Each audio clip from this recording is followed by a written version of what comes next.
Hi. I'm sure that most of you know me. I know most of you. For those of you that don't, I'm Suzanne.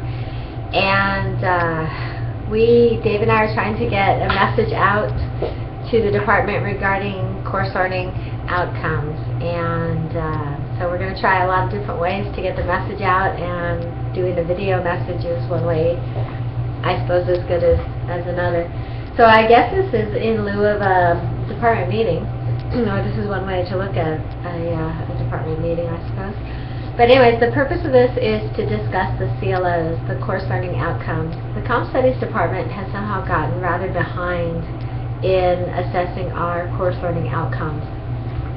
We have some courses that are 100% complete, and several that are in the middle of the process, and others that have not been assessed in quite a long time.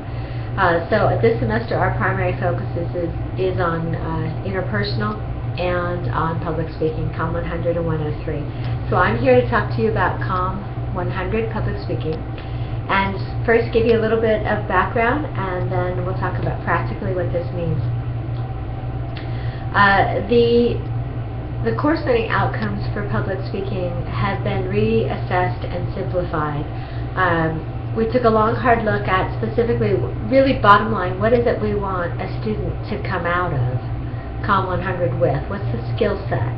And fundamentally, what are they? And it predominantly focused on being able to organize a speech and be able to extemporaneously deliver that speech.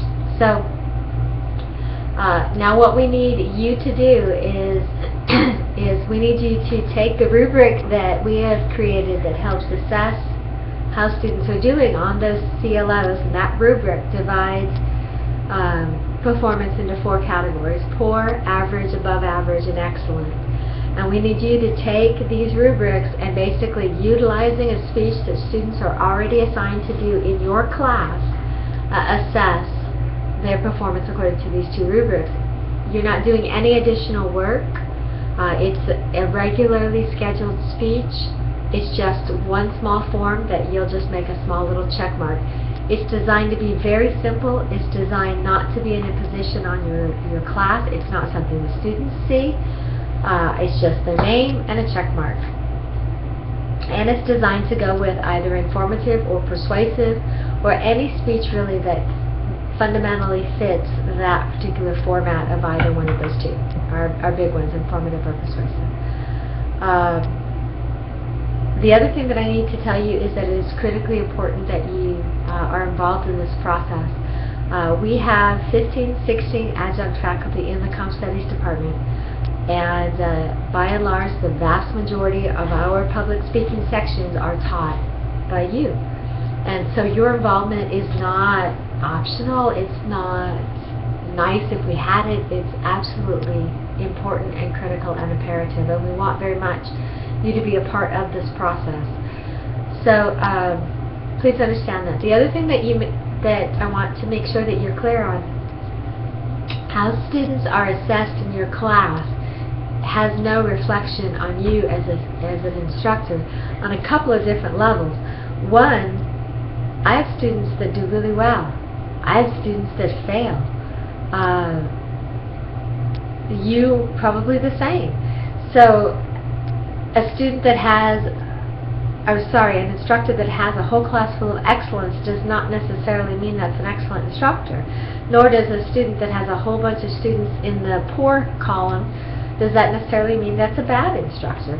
But even more importantly, I want you to understand I don't have access to your specific scores in your class. I have access to the overall bottom line result when everybody's done. That's what I'm given. I can't get to your individual assessments. I even tried. I wanted to look and see exactly how the process worked and how it was done, and I found out I can't get in, which is good. It protects you and I. So deans can't get in and see mine. So I mean, it's a good secure way to do it, and I'm glad it's set up that way. But I want you to be comforted. If you're at all worried or concerned about that, there's no need to be. So I think that's it for now. I'll show you the form in a second, and I'll continue the video in a sec. Okay, these are the CLOs for Comm 100. We have simplified them from 3 obscure CLOs, but back then they were SLOs, into these 2 fundamental, very basic CLOs. And predominantly, the first one deals with being able to organize the speech in either one of these formats, and the second one being able to extemporaneously deliver a speech in either one of those 2 formats as the most popular ones. What does it mean to organize? What does it mean to extemporaneously deliver? Here we have clarified what the core components are in each category. We needed to make sure that they were generic enough that it could be used both for informative or persuasive, especially since we use a variety of different formats. I use Monroe's, somebody uses a different format for persuasive. But these are generic enough that all of us, I'm sure, use these. I certainly hope we all do. And they apply both to informative and persuasive. The same is true with extemporaneous delivery in terms of these 4 variables. So then what then determines the poor, average, above average, and excellent student is basically how well they assess these components. The poor for organization, the poor student executes only 3 of the above list. Average 4, above average 5 or 6. Excellent does all 7 of these well. In terms of extemporaneous delivery, again, you can read for yourself, but 2, 3, 4, superior or excellent does all 4 of these. So that's the CLO. Now the list that we're going to give you is this.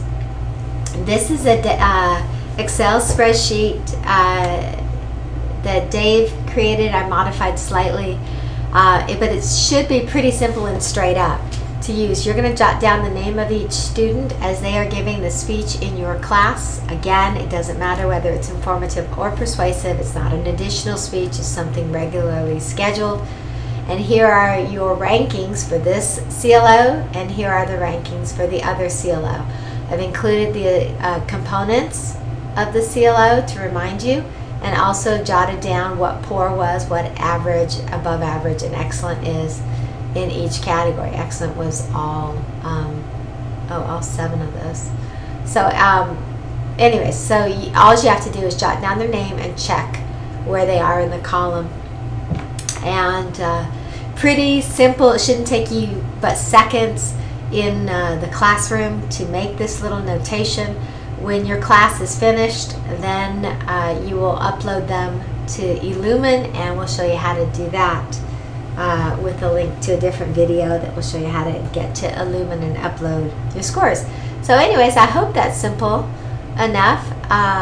Any questions, by all means, please ask Dave or myself, and we'll do anything we can to help you with the process. Thank you.